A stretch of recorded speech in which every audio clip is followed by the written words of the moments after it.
here we go with BIDU's. It's after hours. It's 167. We just spiking right here on the initial headline report. And we have a few of them. This is a 1 minute chart.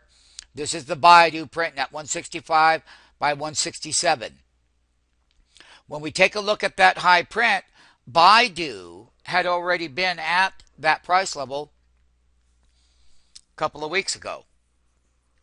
They see Q4 revs of 1507 to 1549. That's a million, that is, versus 1.48 billion. So the revs are okay, and that's what got the spike to the current price level right now in after hours. What we're going to be looking for is, okay, so the preliminary, though, was 141 versus 142.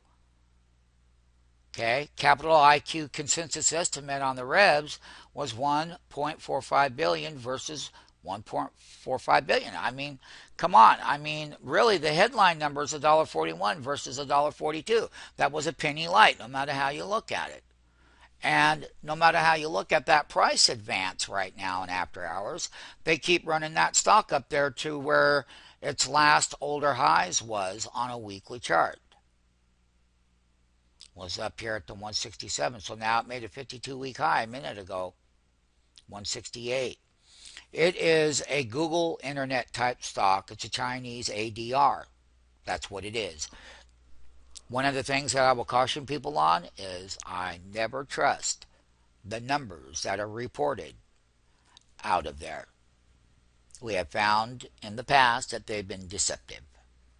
So therefore, we will monitor why we're selling short that high right now on that transaction coming down to 163, falling like a rock right now to 163 right here. Okay, so here we are on the 1 minute chart. Here is the spike. So let's be clear, MMTs, that low spike was 154.26, and we spiked MMT to the short 168 even, right up there where those old highs were, that prior to the earnings report that we talked about, that's where that short goes at 167, dropping $3 right now. And then you got to know we already buy it to cover, because once it stops going down you have to get out, because this is how after hours trade. Okay, and then we'll try to get back in at a higher price than when we were originally in. So we would go up to the 172.50 area now for later in the day. But once again, that is the knee-jerk. They missed by a penny. Revs are in line, and they guide Q4 revs. See, and here's a little newest counting trick or gimmick, is that they're going to guide Q4 revenues above consensus, but they missed by a penny, BIDU did. And revs are only in line. And so estimates, you know, listen, this is the manipulative part in after hours. Okay? No matter how you look at it. And I can tell you Q4 revs above consensus.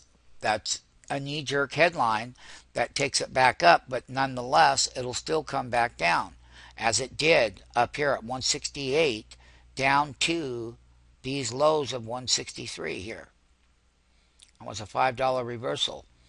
And after that headline came out on the earnings about, hey, Q4 revs above guidance, that is a gimmick. And so when people see that, the first reaction they're going to get, oh, I'm going to buy that. Okay, but when we get reading through the reports, we're going to find out just what BIDU has done and where its profit margins are coming from, and is there an upside or not, and we'll cover that in our next segment. Once again, how to short the high, watching it come back down to 159 here, back up here to 164.